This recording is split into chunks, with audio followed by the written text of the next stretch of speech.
Andromeda Turre here with Alphonso Horne, and this is Savage Content. I'm so excited to be speaking with you today. I'm such a big fan of your music. Oh, thank you. And the concert that you just did was absolutely phenomenal. Thank you. Thank you so much. Now, you grew up in a musical family in Florida. That's right. What did your home environment sound like when you were growing up? No, that's a really good question. So, my dad played the trumpet in high school. Okay. But was mainly a pianist and a vocalist, like blues, old school rhythm and blues. And his mother, my grandmother, was a music teacher. Okay. And then on my mom's side, my grandfather, I didn't get to meet him. He passed away before I was born, but he was a pastor and played organ and wrote hymns. So the range, as far as like what I grew up with, was church music, hymns, hymnals, all that stuff. But my dad, I'm originally from Jacksonville, Florida, and he, played every type of gig, bars, clubs, like, private venues, beach clubs, like whatever. So it would be like ska, like, country music, punk music, Sure. like anything. Like he was able to like just play any style, That's and to fit into anything. And like he has this crazy ability to be able to read a room and to just like go, That's a skill. Yeah, it really is. It really is a skill. Because he's not formally trained. And so, he's not like necessarily like, I think my grandmother probably reads music better than he does. He was always someone that like, she signed him up for lessons, but he would never like learn the written music. He would just like be listening to the radio and jamming with everyone. Right. So that was his personality. It's just like jamming, having a good time. So like even today, he doesn't really like read music that well, but like he picks things up by ear in like 5 seconds, And so like as a trained musician, like having gone to Juilliard and all that stuff, it's like, we learn to like present ourselves as like, yeah, we're artists. Come listen to us. Everybody, shh, be quiet as we play. And, I grew up from a totally different experience than that. Yeah. You could be screaming. He would, like people in the audience could be screaming. He knows how to like get a pin drop, But I can tell that you inherited that from him and that really informs your style of performance and the way that you play and incorporate the audience into your performances. So knowing that now, it completely makes sense. It completely makes sense, and it's so funny. Things that like he would tell me when I was younger, when I first started playing. Like I did get the formal training. Like I went to middle school of the arts and high school of the arts. When did you start playing? I started playing when I was like 13. Okay. And so originally I actually wanted to dive into like theater, acting, singing, dancing, but my dad wanted me to be like a prodigy. Like, okay. And then our whole family is music. So like he like kind of taught me how to do it and took me out on gigs that I shouldn't have been at. Like at the age of 13. I know all about that life. Right, yeah, exactly. So I definitely paid my dues like at a very early age. You learned that humility. Right.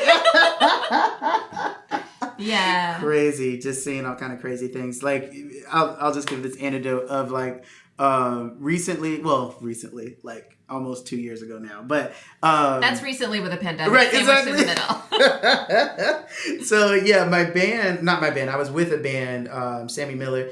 We came down, we played, and my dad came. And they were like, oh yeah, you should have your dad come sit in. And then he told me like, if I sit in, I'm gonna turn the place out. Okay. Just letting you know. And then, so we had him sit in. He gave a long story about his condition. He's older and like he had a heart replacement and just gave a really heartfelt speech before he started singing and playing. And he got a standing ovation. Of course. And he looked at me and was like, I told you.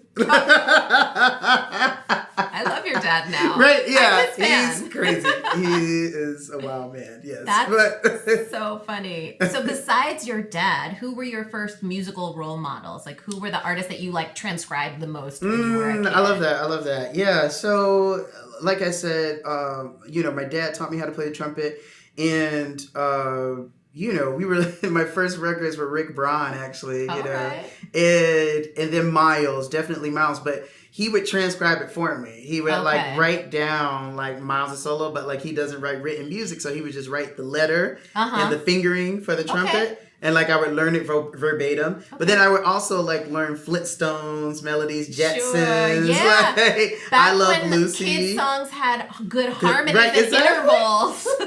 Yeah. And I would just play that at his shows, and like people would be like, "Oh my God, he's so cute!" Playing, Yeah, Lucy, even Sesame Street theme songs got some yes, great. some Oh changes. yeah, that's.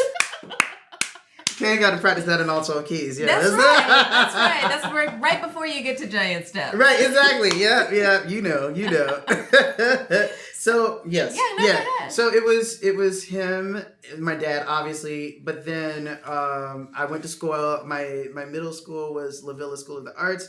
So I had a really good upbringing, really great training because it was a school that took you from the beginning and was just like, these are the steps. These are the 10 steps. Perfect. Yeah. Like they don't expect you to come in knowing anything. Like if you know nothing, this is where you start. Got you. And fundamentals, really big on fundamentals. My first teachers were really, really big. My first teacher, Jim Daniels, like he also taught Marcus Prennup, Randall Haywood, you know Randall, who like went on the road with Winton at the age of 13. Yeah. You know, and so he was studying with Jim Daniels, the same teacher, and Jim was a very like fundamental teacher. He was like, you got to learn how to play the instrument before I teach you anything else about style, about jazz, about anything. Like you got to master the instrument, master like your sound, whatever, intonation, all of that stuff. So we spent the first year just doing fundamentals, you know, like the building blocks. And then he eventually taught me how to play jazz and all that stuff.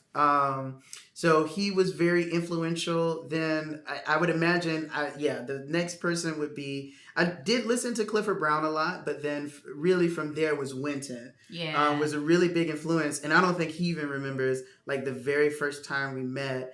I also went to school with Theo Croker. Yeah, I know Theo. Yeah, so Theo was like a senior when I was a freshman at Douglas Anderson School of the Arts High School. And we went to he was very tight with Winton, obviously, because his grandfather's Doc Cheatham. And so we went to go see the orchestra play, and then Winton had us play on stage. Oh, wow. Yeah. How old were you? Oh, you said a freshman in high school? A freshman in high school, so okay. like what, 16, 17, something? Maybe like 15. Maybe 15, yeah. Wow. So, I mean, that was like... Were you so nervous? Terrified. I bet. It was really interesting. It's like, because I was really young, so like anything I played, everyone was like, yeah. But like, I remember that because I was like, I just like played one note, like, or just like only like 4 or 5 notes, just held it out. But people were like, wow. Yeah. But I was like terrified, you know. Don't you wish you could get that same grace as an adult? No, right? I love it. Like I had, I did like not this past New Year's, but the New Year's before, I had a student sit in with me, and yeah, the crowd goes, wow. And I was like, oh, I remember that feeling when I was young and I did anything. And even if you do it wrong, you still get claps. Oh, yeah, youth. We love the youth, yeah. Love it. Was there a specific moment where you were like, this is what I want to do for my profession? Or did you ever like consider anything else? Well, yeah, I mean, obviously before I played music, I wanted to do theater oriented things. But then I fell in love with music. And then when I went to college, I got a minor in business. Okay. And was thinking about going into like the marketing side of things. And I worked at Cutco. I know Cutco. Selling knives. You did Cutco? You would be an amazing salesperson. You are, yeah. I was terrible, actually. What? I was because I didn't care enough. You didn't care, yeah. I didn't care enough. It was nice. They should have given me shoes. I might have What? I would imagine, yeah. You but would be so I know good the at Cutco life. Right, yeah, where... I mean, I actually liked it because I got to like, for me, it was easy because I got to meet band parents, like, and they remember me from high school, so they would just always buy my stuff. But like, just getting to know people and talking to people, I love that. I'm an Aquarius, so I get to know, like, I love getting to know different people. It was just the whole corporate vibe of it I didn't really like. Same. And then I worked at a emergency dental service. Wow. What were you doing there? Like marketing, just like, you know, calling different places, trying to send them flyers, all that stuff. But yeah, just after just one summer of doing that, I was like, okay, yeah, I gotta stay in the arts. I gotta stay in music. Like, there's no way. That's great. You knew. Else. You were like, oh yeah. I was like, no. And that was while you were at Florida State. That was while I was at Florida State. That's right. Yes. So why did you end up choosing that school and as well Juilliard? Right. So I'm sure we'll get to that point at some point. But like, I have how do I say this? I have a deeper lineage or heritage or spiritual background, and so I always was I was always raised in a place of like always listen to your inner voice, always listen to the higher power and let that guide you. Yeah. And so I felt like an intuitive pull to just like stay in Florida. I got into Eastern, I got into all these conservatories, Oberlin, all that stuff. But like I felt an intuitive pull to and I didn't understand it at the time. I was like, what? Why am I doing this? I don't understand. But like something was just really pushing me towards Florida State. And that's where I met Marcus Roberts, who's like my biggest, mentor. He's like my second father. Wow. And my first lesson with him, he asked me, what do I want to work on? And I was like, well, I at that point, I was also classically trained. So I was used to having teachers tell me like, oh, this is what you work on. Come back next week, blah, blah, blah. And he was like, you don't know what you want to do? Like, you go figure that out and don't come back to my office until you know what you want to do. That's life-changing. Right. When you have that change in mindset. Yeah, From like being a student, that like, kind of student. Like, tell me what to do. And then And he's like, no. You need to figure out what you want to do. And I'll guide you, that the role of a teacher is as a guide. Not to impose, their doctrine, And then you went to Juilliard. Okay, sorry. So then, because I could go on all day. So, and then I went to Juilliard. That was again an intuitive pull. Carl Allen, who was the director at the time, called me and asked me to come audition.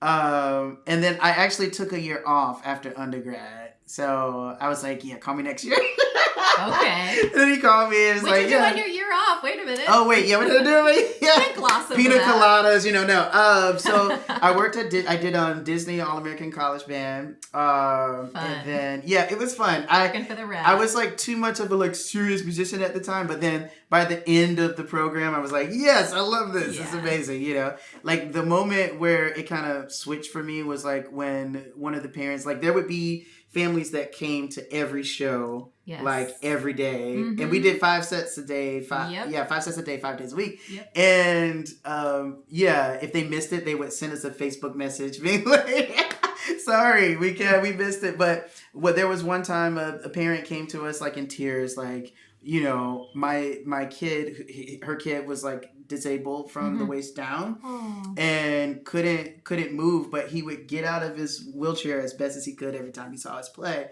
And she was like, I just want to thank you so much for the joy that you brought to my child. And so I was just like, you know what? Disney, it's okay. Like, I can ham it up for that. Like, that's the whole purpose of music. Did they make you do the Disney smile? Fingers. Always smile. Yeah. I work for Disney too, so you I was work like, for Disney, wait, so let me Yeah. So, Yeah.